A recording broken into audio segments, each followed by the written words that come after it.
सत श्री अकाल। चढ़दी कला टाइम टीवी न्यूज़ देखने वाले सारे दर्शकों का मैं राजविंदर कौर स्वागत करती हां। खबरों की शुरुआत तो पहला एक नज़र मार लेने हां सुर्खियां दे वल।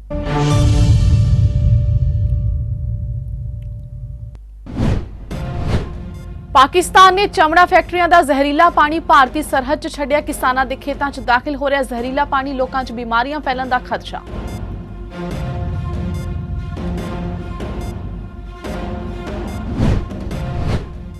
सिख धर्म के इतिहास को लैके केंद्रीय मंत्री हरदीप पुरी का अहम बयान आया सामने। ब्रिटिश भारतीय इतिहासकारी बहुत कमजोर सन।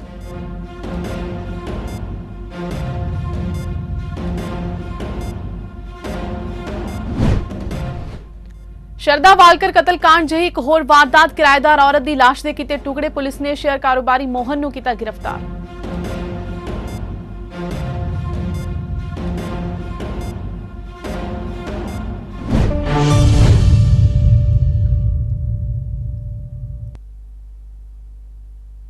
ਅਤੇ ਹੁਣ ਖਬਰਾਂ ਵਿਸਥਾਰ ਦੇ ਨਾਲ।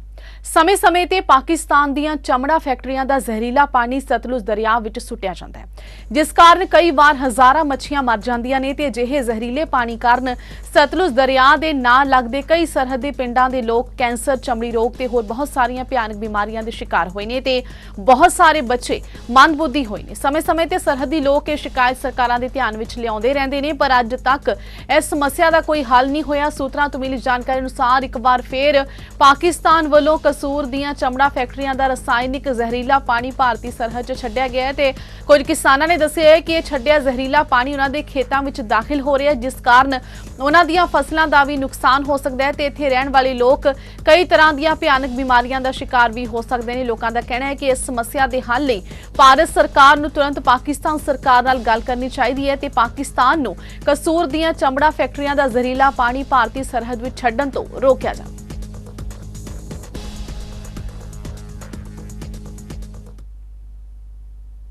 केंद्रीय शहरी विकास मंत्री हरदीप सिंह पुरी ने कहा कि ब्रिटिश भारतीय इतिहासकारी बहुत कमजोर सी।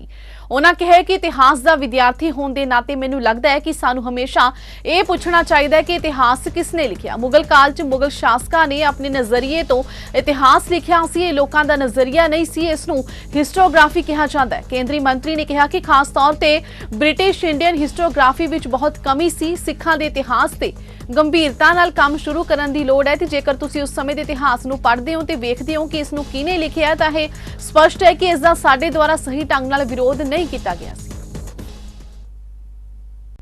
शरदा वालकर कतलकांड वांग हैदराबाद च एक होर कतलकांड सामने आया। पुलिस ने 48 साल के शेयर कारोबारी मोहन नूं उसदे घर च किराए ते रहण वाली औरत दा कतल दे मामले च गिरफ्तार किया है। पुलिस अनुसार मोहन ने अपनी किराएदार वाई अनुराधा रेड्डी दी 12 मई नूं हत्या कर दित्ती सी ते सबूतां नूं नष्ट करन लई पत्थर कट्टण वाली मशीन नाल उसदी लाश दे 6 टुकड़े कर दित्ते गए सन। उसने औरत दे हत्थ पैर फ्रिज च ते बाकी दे टुकड़ियां नूं उसे घर दे सूटकेस च रख दित्ते। औरत दा कट्टिया होया सिर एक पॉलीथीन बैग च रखिया होया सी। उसने लाश दे टुकड़ियां ते कट्टे होए सिर नूं 17 मई नूं मूसी नदी दे कंढे कूड़े दे ढेर च सुट दित्ता सी। पुलिस मुताबिक औरत मोहन ते पैसे वापस करन लई दबाव बना रही सी ते इस तों बचण लई दोषी ने उसदा कतल कर दित्ता।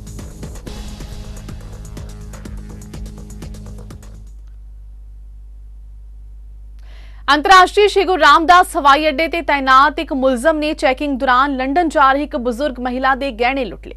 अमृतसर के पुलिस कमिश्नर नौनिहाल सिंह IPS वालों कार्रवाई उपरंत हरकत विच आई पुलिस टीम वालों कार्रवाई दौरान मुलजम नूं गहणियां समेत गिरफ्तार कर लिया गया। मुलजम की पछाण गुरप्रीत सिंह गोपी जिला अमृतसर वजों हुई है। जानकारी के अनुसार अंतरराष्ट्रीय हवाई अड्डे ते एक बुजुर्ग महिला लंडन जाने वाली फ्लाइट च सवार हो रही सी तां एयरपोर्ट ते तैनात एक लोडर उकत महिला नूं चैकिंग के बहाने टर्मिनल बिल्डिंग के अंदर लै गया, जिथे उसने धोखे नाल उसदे 2 सोने के कंगन ला लए। इस तो बाद महिला अमृतसर एयरपोर्ट तो लंडन लई रवाना हो गई। एयरपोर्ट ते उन्हां दी धी जसवीर कौर ने एयरपोर्ट स्टेशन ते अपने बयान दर्ज करवाए, जिस तो बाद पुलिस ने मुलजम लोडर नूं काबू कर लिया। अमृतसर एयरपोर्ट की पुलिस ने मुलजम गुरप्रीत गोपी खिलाफ धोखाधड़ी का मामला दर्ज किया।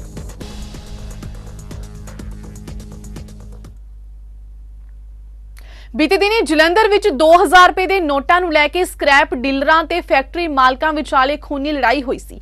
ਹਾਲਾਂਕਿ ਦੋਵੇਂ ਧਿਰਾਂ ਨੇ ਆਪਣਾ ਮੈਡੀਕਲ ਕਰਾ ਕੇ ਪੁਲਿਸ ਨੂੰ ਸੂਚਿਤ ਕੀਤਾ, ਪਰ ਅੱਜ ਇੱਕ ਵਾਰ ਫੇਰ ਇਸ ਮਾਮਲੇ ਨੂੰ ਲੈ ਕੇ ਵਿਵਾਦ ਖੜਾ ਹੋ ਗਿਆ।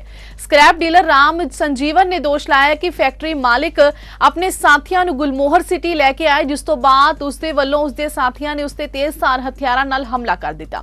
ਸਕ੍ਰੈਪ ਡੀਲਰਾਂ ਦਾ ਦੋਸ਼ ਹੈ ਕਿ ਫੈਕਟਰੀ ਮਾਲਕ ਨੇ 10 ਤੋਂ 15 ਲੋਕਾਂ ਨੂੰ ਲੈ ਕੇ ਉਹਨਾਂ ਤੇ ਹਮਲਾ ਕੀਤਾ। ਇਸ ਦੌਰਾਨ ਉਸਨੇ ਇੱਕ ਹਮਲਾਵਰ ਨੂੰ ਵੀ ਕਾਬੂ ਕਰ ਲਿਆ, ਜਿਸ ਦੀ ਪਛਾਣ ਜਸਪ੍ਰੀਤ ਸਿੰਘ ਵਾਸੀ ਭਗਤ ਸਿੰਘ ਕਲੋਨੀ ਵਜੋਂ ਹੋਈ ਹੈ। ਇਸ ਹਾਦਸੇ ਵਿੱਚ ਉਹ ਵੀ ਜ਼ਖਮੀ ਹੋ ਗਿਆ। ਦੂਜੇ ਪਾਸੇ ਹਾਦਸੇ ਵਿੱਚ ਕਬਾੜੀਆ, ਉਸਦੀ ਪਤਨੀ ਤੇ ਰਜਿੰਦਰ ਕੁਮਾਰ ਜ਼ਖਮੀ ਹੋਏ ਨੇ। ਉਧਰ ਘਟਨਾ ਦੀ ਸੂਚਨਾ ਮਿਲਦੇ ਹੀ ਥਾਣਾ ਨੰਬਰ 8 ਦੇ ਮੁਖੀ ਪ੍ਰਦੀਪ ਮੌਕੇ ਤੇ ਪਹੁੰਚ ਗਏ। ਇਸ ਤੋਂ ਬਾਅਦ ਹਾਦਸੇ ਵਿੱਚ ਜ਼ਖਮੀ ਹੋਏ ਕਬਾੜ ਨੂੰ ਪੁਲਿਸ ਐਂਬੂਲੈਂਸ ਰਾਹੀਂ ਇਲਾਜ ਲਈ ਸਿਵਲ ਹਸਪਤਾਲ ਲੈ ਕੇ ਗਏ ਤੇ ਮਾਮਲੇ ਦੀ ਜਾਂਚ ਵਿੱਚ ਜੁਟ ਗਏ।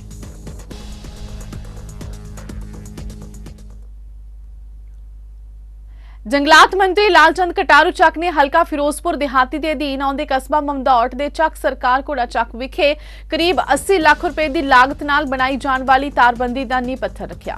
ਇਸ ਮੌਕੇ ਇਹਨਾਂ ਦੇ ਨਾਲ ਵਿਧਾਇਕ ਫਿਰੋਜ਼ਪੁਰ ਦਿਹਾਤੀ ਰਜੀਸ਼ ਦਈਆ, ਵਿਧਾਇਕ ਗੁਰਹਰ ਸਾਹਿਬ ਫੌਜਾ ਸਿੰਘ ਸਰਾਰੀ, ਵਿਧਾਇਕ ਜੀਰਾ ਨਰੇਸ਼ ਕਟਾਰੀਆ ਮੌਜੂਦ ਸਨ। ਇਸ ਮੌਕੇ ਜੰਗਲਾਤ ਮੰਤਰੀ ਲਾਲਚੰਦ ਕਟਾਰੂ ਚੱਕ ਨੇ ਕਿਹਾ ਕਿ ਪੰਜਾਬ ਸਰਕਾਰ ਵੱਲੋਂ ਨੋਟੀਫਿਕੇਸ਼ਨ ਦੇ ਤਹਿਤ ਇਹ ਖੇਤਰ ਰਿਜ਼ਰਵ ਜੰਗਲ ਘੋਸ਼ਿਤ ਕੀਤਾ ਗਿਆ। ਚੱਕ ਸਰਕਾਰ ਜੰਗਲ ਦੇ ਪੱਛਮ ਵੱਲ ਪਾਕਿਸਤਾਨ ਦੇ ਬਾਰਡਰ ਤੇ ਸਥਿਤ ਹੈ ਤੇ ਇਸ ਜੰਗਲ ਦੀ ਹੱਦ ਨੂੰ ਸੁਰੱਖਿਅਤ ਰੱਖਣ ਲਈ ਬਣਾਈ ਜਾਣ ਵਾਲੀ ਤਾਰਬੰਦੀ 10.5 ਫੁੱਟ ਉੱਚੀ ਹੋਵੇਗੀ। ਇਸ ਮੌਕੇ ਉਹਨਾਂ ਨੇ 11 ਕਿਲੋਮੀਟਰ ਦੀ ਤਾਰਬੰਦੀ ਦੇ ਨਾਲ ਗੁਰੂ ਨਾਨਕ ਬਗੀਚੀ ਤੇ ਨੌਜਵਾਨਾਂ ਦੇ ਲਈ ਓਪਨ ਜਿਮ ਬਣਾਉਣ ਦਾ ਵੀ ਐਲਾਨ ਕੀਤਾ, ਜੋ ਇਸ ਦੀ ਸੁੰਦਰਤਾ ਨੂੰ ਹੋਰ ਵਧਾਏਗਾ। ਅੱਜ ਮੈਂ ਸਮਝਦਾ ਬੜਾ ਭਾਗਾਂ ਵਾਲਾ ਦਿਨ ਹੈ ਜੀ। ਇਸ ਇਲਾਕੇ ਦੀ ਬੜੀ ਚਿਰਸਥਾਈ ਮੰਗ, ਜਿਹਦੇ ਲਈ ਸਾਡੇ MLA ਰਜਨੀਸ਼ ਦਈਆ ਜੀ ਲਗਾਤਾਰ ਇਹ ਉਠਾਉਂਦੇ ਰਹੇ ਨੇ।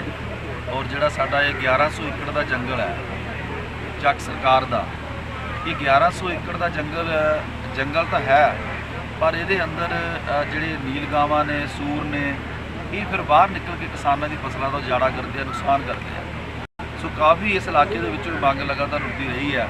ਸੋ MLA ਸਾਹਿਬ ਨੇ ਵੀ ਜ਼ੋਰ ਦੇ ਕੇ ਇਸ ਮੰਗ ਦੀ ਪੈਰਵੀ ਕੀਤੀ ਹੈ। ਸੋ ਮੈਂ ਅੱਜ ਅਸੀਂ ਪੰਜਾਬ ਸਰਕਾਰ ਨੇ ਮਾਨਯੋਗ ਮੁੱਖ ਮੰਤਰੀ ਜੀ ਦੀ ਅਗਵਾਈ ਦੇ ਵਿੱਚ ਲਗਾਤਾਰ ਪੰਜਾਬ ਦੇ ਲੋਕਾਂ ਦੇ ਜਿਹੜੇ ਆਰਥਿਕ ਸਵਾਲ ਨੇ, ਸਮਾਜਿਕ ਸਵਾਲ ਨੇ, ਉਹਨਾਂ ਦਾ ਹੱਲ ਕੀਤਾ ਜਾ ਰਿਹਾ। ਪੰਜਾਬ ਸਬਆਰਡੀਨੇਟ ਸਰਵਿਸਿਜ਼ ਫੈਡਰੇਸ਼ਨ ਇਕਾਈ ਗੜਸ਼ੰਕਰ ਵੱਲੋਂ ਗਾਂਧੀ ਪਾਰਕ ਵਿਖੇ ਜਨਤਕ ਇਕੱਠ ਕਰਕੇ midday meal worker union ਤੇ ਸਿੱਖਿਆ ਮੰਤਰੀ ਹਰਜੋਤ ਬੈਂਸ ਦੇ ਵਿੱਚ ਹੋਈ ਤਕਰਾਰ ਨੂੰ ਲੈ ਕੇ ਹਰਜੋਤ ਬੈਂਸ ਦਾ ਪੁਤਲਾ ਸਾੜ ਕੇ ਰੋਸ ਪ੍ਰਦਰਸ਼ਨ ਕੀਤਾ ਗਿਆ। ਇਸ ਮੌਕੇ ਭਰਵੇਂ ਇਕੱਠ ਨੂੰ ਸੰਬੋਧਨ ਕਰਦੇ ਹੋਏ ਆਗੂਆਂ ਨੇ ਸੂਬਾ ਪ੍ਰਧਾਨ ਸਾਥੀ ਸਤੀਸ਼ ਰਾਣਾ ਨੂੰ ਸਿੱਖਿਆ ਮੰਤਰੀ ਹਰਜੋਤ ਬੈਂਸ ਦੇ ਇਸ਼ਾਰੇ ਤੇ ਚੰਡੀਗੜ੍ਹ ਪੁਲਿਸ ਵੱਲੋਂ ਗ੍ਰਿਫਤਾਰ ਕਰਕੇ ਸੈਕਟਰ ਥਾਣਾ 3 ਵਿੱਚ ਡੱਕਣ ਦੀ ਸਖਤ ਸ਼ਬਦਾਂ ਵਿੱਚ ਨਿਖੇਧੀ ਕੀਤੀ ਗਈ। ਆਗੂਆਂ ਨੇ ਕਿਹਾ ਕਿ ਸੂਬਾ ਪ੍ਰਧਾਨ ਸਤੀਸ਼ ਰਾਣਾ ਦੀ ਅਗਵਾਈ ਵਿੱਚ ਮਿਡ ਡੇ ਮੀਲ ਵਰਕਰਜ਼ ਯੂਨੀਅਨ ਦੇ ਆਗੂ ਮੰਤਰੀ ਵੱਲੋਂ ਦਿੱਤੇ ਸਮੇਂ ਅਨੁਸਾਰ ਆਪਣੀਆਂ ਮੰਗਾਂ ਸੰਬੰਧੀ ਮੰਤਰੀ ਨੂੰ ਮਿਲਣ ਗਏ ਸਨ, ਪਰ ਮੰਤਰੀ ਵੱਲੋਂ ਸਤੀਸ਼ ਰਾਣਾ ਨੂੰ ਮੀਟਿੰਗ ਵਿੱਚ ਆਉਣ ਤੇ ਰੋਕਿਆ ਗਿਆ ਤੇ ਮੰਤਰੀ ਦੇ ਇਸ਼ਾਰੇ ਤੇ ਪੁਲਿਸ ਵੱਲੋਂ ਉਹਨਾਂ ਦੇ ਸਾਥੀਆਂ ਦੇ ਨਾਲ ਦੁਰਵਿਹਾਰ ਕੀਤਾ।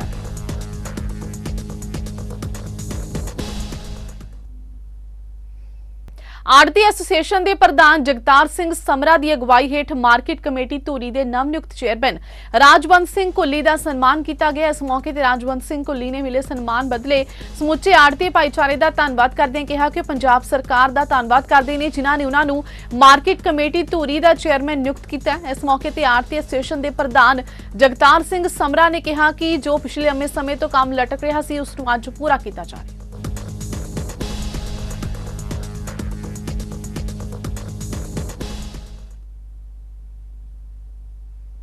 ਗੁਰਦੁਆਰਾ ਸ਼੍ਰੀ ਗੁਰੂ ਸਿੰਘ ਸਭਾ ਅਲਵਰ ਦੀ ਪ੍ਰਬੰਧਕੀ ਕਮੇਟੀ ਦੇ ਉਪਰਾਲੇ ਸਦਕਾ ਸੰਤ ਸਿੰਘ ਮਸਕੀਨ ਦੀ ਨਗਰੀ ਰਿਆਸਤੀ ਸ਼ਹਿਰ ਅਲਵਰ ਰਾਜਸਥਾਨ ਤੋਂ ਆਪਣੇ 3 ਰੋਜ਼ਾ ਧਾਰਮਿਕ ਯਾਤਰਾ ਦੌਰਾਨ ਜੱਥਾ ਸ਼ਹੀਦਾਂ ਦੇ ਪਵਿੱਤਰ ਸਥਾਨ ਗੁਰਦੁਆਰਾ ਸ਼੍ਰੀ ਫਤਿਹਗੜ੍ਹ ਸਾਹਿਬ ਵਿਖੇ ਪਹੁੰਚਿਆ, ਜਿੱਥੇ ਰਾਤੀ ਰੋਕਣ ਉਪਰੰਤ ਇਸ ਜਥੇ ਵੱਲੋਂ ਸ਼੍ਰੀ ਦਰਬਾਰ ਸਾਹਿਬ ਅੰਮ੍ਰਿਤਸਰ ਦੇ ਦਰਸ਼ਨਾਂ ਲਈ ਰਵਾਨਗੀ ਕੀਤੀ ਜਾਵੇਗੀ। ਜਥੇ ਵਿੱਚ ਸ਼ਾਮਲ ਕੁੱਲ 55 ਮੈਂਬਰਾਂ ਵਿੱਚੋਂ ਬੀਬੀਆਂ ਵੀ ਮਰਦ ਤੇ 5 ਬੱਚੇ ਸ਼ਾਮਿਲ ਨੇ। ਜਥੇਦਾਰ ਦਾ ਸਨਮਾਨ ਕਰਦਿਆਂ ਸ਼੍ਰੋਮਣੀ ਅਕਾਲੀ ਦਲ ਹਲਕਾ ਫਤਿਹਗੜ੍ਹ ਸਾਹਿਬ ਦੇ ਇੰਚਾਰਜ ਜਗਦੀਪ ਸਿੰਘ ਚੀਮਾ ਨੇ ਕਿਹਾ ਕਿ ਜਿਹੇ ਧਾਰਮਿਕ ਸਥਾਨਾਂ ਦੇ ਦਰਸ਼ਨਾਂ ਦੌਰਾਨ ਜੋ ਨਿੱਕੇ ਬੱਚਿਆਂ ਨੂੰ ਗੁਰੂ ਇਤਿਹਾਸ ਨਾਲ ਜੋੜਿਆ ਜਾ ਰਿਹਾ ਹੈ, ਇਹ ਆਉਣ ਵਾਲੀ ਨੌਜਵਾਨੀ ਲਈ ਬਹੁਤ ਸਾਰਥਕ ਸਿੱਧ ਹੋਵੇਗਾ। आज शहीदी स्थान गुरुद्वारा श्री फतेहगढ़ साहब विखे साहिबजादे नूं और माता जी नूं शरधा ते फुੱਲ भेंट करन वास्ते नमस्कार करन लई एक अलवर तो 50-55 बंदियां दा जत्था जिहड़ा ओह आया। बड़ी खुशी हुई जदों बाहरले सूबिਆਂ चों आ के लोग अपने धर्म प्रति ਸ਼ਰਧਾ ਭੇਟ ਕਰਦੇ ਨੇ। ਇਹ ਜਥਾ ਜਿਹੜਾ ਫਤਿਹਗੜ੍ਹ ਸਾਹਿਬ ਗੁਰਦੁਆਰਾ ਤੋਂ ਬਾਅਦ ਅਨੰਦਪੁਰ ਸਾਹਿਬ ਜਾਣਗੇ ਨਮਸਕਾਰ ਕਰਨ ਲਈ। ਉਸ ਤੋਂ ਬਾਅਦ ਦਰਬਾਰ ਸਾਹਿਬ ਸ੍ਰੀ ਅੰਮ੍ਰਿਤਸਰ ਵਿਖੇ ਨਮਸਕਾਰ ਕਰਨਗੇ। ਔਰ ਇਤਿਹਾਸ ਬਾਰੇ ਜਿਸ ਤਰੀਕੇ ਨਾਲ ਇਹਨਾਂ ਸਿੰਘਾਂ ਨੇ ਬੀਬੀਆਂ ਨੇ ਸ਼ਰਧਾ ਦਿਖਾਈ ਹੈ, ਪੂਰਾ ਇਤਿਹਾਸ ਛੋਟੇ ਛੋਟੇ ਬੱਚੇ ਨਾਲ ਨੇ, ਉਹਨਾਂ ਨੇ ਕਿਸ ਤਰੀਕੇ ਨਾਲ ਗੁਰਦੁਆਰਾ ਸ਼੍ਰੀ ਫਤਿਹਗੜ੍ਹ ਸਾਹਿਬ ਦੇ ਇਤਿਹਾਸ ਬਾਰੇ ਜਾਣਕਾਰੀ ਲਈ ਹੈ। ਇਹਦੇ ਨਾਲ ਧਰਮ ਦੇ ਵਿੱਚ ਪ੍ਰਫੁੱਲਤਾ ਮਿਲਦੀ ਹੈ ਤਾਂ ਕਿ ਆਉਣ ਵਾਲੇ ਦਿਨਾਂ ਵਿੱਚ ਜਿਹੜੇ ਛੋਟੇ ਬੱਚੇ ਨੇ ਉਹ ਵੀ ਆਪਣੇ ਧਰਮ ਨਾਲ ਜਿਹੜਾ ਜੁੜਦੇ ਨੇ। ਕੇਂਦਰ ਸਰਕਾਰ ਵੱਲੋਂ 2000 ਦੇ ਨੋਟ ਤੇ ਲਾਈ ਗਈ ਪਾਬੰਦੀ ਤੋਂ ਬਾਅਦ ਲੋਕਾਂ ਨੂੰ ਆਪਣੇ ਨੋਟ ਬਦਲਣ ਲਈ ਰਿਜ਼ਰਵ ਬੈਂਕ ਵੱਲੋਂ ਜਾਰੀ ਕੀਤੇ ਗਏ ਦਿਸ਼ਾ ਨਿਰਦੇਸ਼ਾਂ ਤਹਿਤ State Bank of India branch Dhuri ਦਾ ਜਾਇਜ਼ਾ ਲਿਆ ਗਿਆ, ਜਿੱਥੇ ਚੌਥੇ ਦਿਨ ਲੋਕਾਂ ਦੀ ਬੈਂਕ ਵਿੱਚ ਕਾਫੀ ਭੀੜ ਵੇਖਣ ਨੂੰ ਮਿਲੀ, ਜਦੋਂ ਕਿ ਰੂਟੀਨ ਵਿੱਚ ਬੈਂਕ 'ਚ ਲੋਕ ਪੈਸਾ ਜਮ੍ਹਾਂ ਕਰਾਉਣ ਲਈ ਪਹੁੰਚ ਰਹੇ ਸਨ, ਪਰੰਤੂ ਪਹਿਲਾਂ ਹੋਈ ਨੋਟਬੰਦੀ ਦੀ ਤਰ੍ਹਾਂ ਬੈਂਕ ਵਿੱਚ ਅਫੜਾ ਦਫੜੀ ਵਾਲਾ ਮਾਹੌਲ ਦੇਖਣ ਨੂੰ ਨਹੀਂ ਮਿਲਿਆ। ਇਸ ਸੰਬੰਧੀ ਬੈਂਕ ਵਿੱਚ 2000 ਰੁਪਏ ਦੇ ਨੋਟ ਜਮ੍ਹਾਂ ਕਰਾਉਣ ਆਏ ਗ੍ਰਾਹਕਾਂ ਨਾਲ ਗੱਲ ਕੀਤੀ ਤਾਂ ਉਹਨਾਂ ਮੋਦੀ ਸਰਕਾਰ ਦੇ ਫੈਸਲੇ ਦੀ ਸ਼ਲਾਘਾ ਕਰਦਿਆਂ ਕਿਹਾ ਕਿ ਇਸ ਨਾਲ ਕਾਲੇ ਧਨ ਤੇ ਨਕੇਲ ਲੱਗੇਗੀ, ਪਰੰਤੂ ਆਮ ਗਰੀਬ ਵਰਗ ਦੇ ਲੋਕਾਂ ਨੂੰ ਕੁਝ ਮੁਸ਼ਕਿਲ ਦਾ ਸਾਹਮਣਾ ਕਰਨਾ ਪਵੇਗਾ। ਉਧਰ ਬੈਂਕ ਦੇ ਚੀਫ ਮੈਨੇਜਰ ਨੇ ਕਿਹਾ ਕਿ ਬੈਂਕ ਵਿੱਚ ਨੋਟ ਜਮ੍ਹਾਂ ਕਰਾਉਣ ਲਈ ਆਉਣ ਵਾਲੇ ਗ੍ਰਾਹਕਾਂ ਦੀ ਸਹੂਲਤ ਲਈ 3 ਕਾਊਂਟਰ ਬਣਾਏ ਗਏ ਨੇ ਤੇ ਕਿਸੇ ਵੀ ਗ੍ਰਾਹਕ ਨੂੰ ਬੈਂਕ ਵਿੱਚ ਪੈਸੇ ਜਮ੍ਹਾਂ ਕਰਾਉਣ ਸਮੇਂ ਕੋਈ ਮੁਸ਼ਕਿਲ ਦਾ ਸਾਹਮਣਾ ਨਹੀਂ ਕਰਨਾ ਪਵੇਗਾ। ਰਿਜ਼ਰਵ ਬੈਂਕ ਦੇ ਨਿਰਦੇਸ਼ਾਂ ਤਹਿਤ 30 ਸਤੰਬਰ ਤੱਕ ਨੋਟ ਜਮ੍ਹਾਂ ਕਰਾਉਣ ਦਾ ਸਮਾਂ ਹੈ ਤੇ ਇਸ ਲਈ ਕਿਸੇ ਵੀ ਗ੍ਰਾਹਕ ਨੂੰ ਘਬਰਾਉਣ ਦੀ ਲੋੜ ਨਹੀਂ ਹੈ ਤੇ ਇੱਕ ਵਾਰ ਵਿੱਚ 20000 ਰੁਪਏ ਜਮ੍ਹਾਂ ਕਰਵਾਏ ਜਾਣ।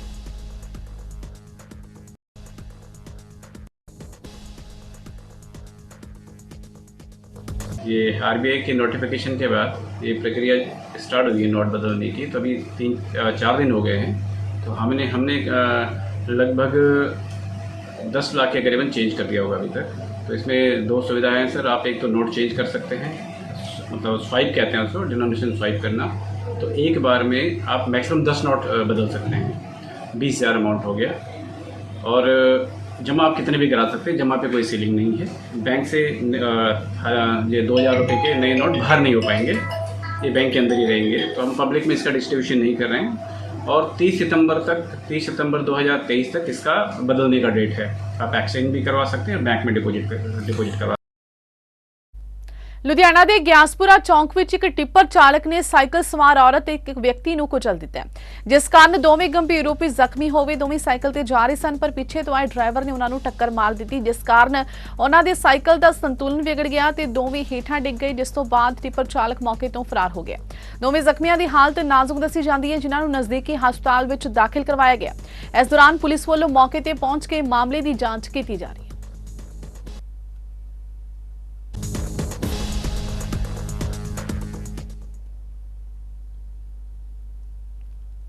डेमोक्रेटिक प्रोग्रेसिव आजाद पार्टी के मुखी ते कांग्रेस के साबका मंत्री गुलाम नबी आजाद ने राजौरी के डंगरी पिंड में अतवादी हमले च मारे गए लोगों के परिवारों नाल मुलाकात की। उन्होंने परिवारों नाल दुख साझा किया ते पार्टी वालों पीड़ित परिवारों को हर संभव मदद देने का भरोसा दिता।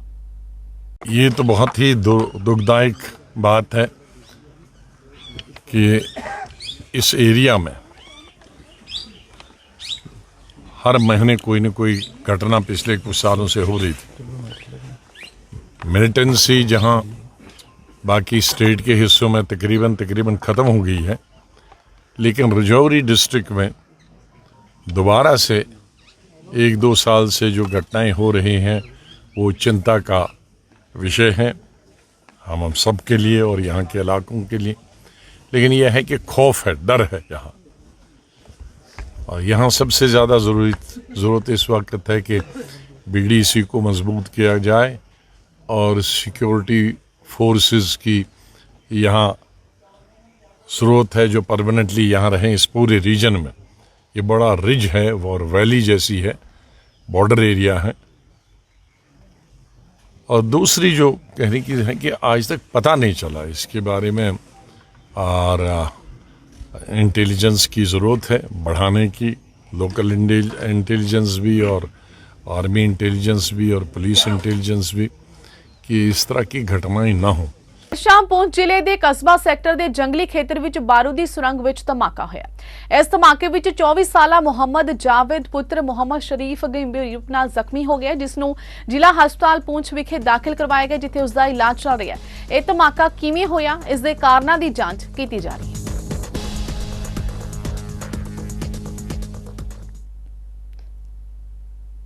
ਹੁਣ ਨਜ਼ਰ ਮਾਰਦੇ ਹਾਂ ਅੱਜ ਦੇ ਮੌਸਮ ਦੇ ਹਾਲ ਦੇ ਵੱਲ।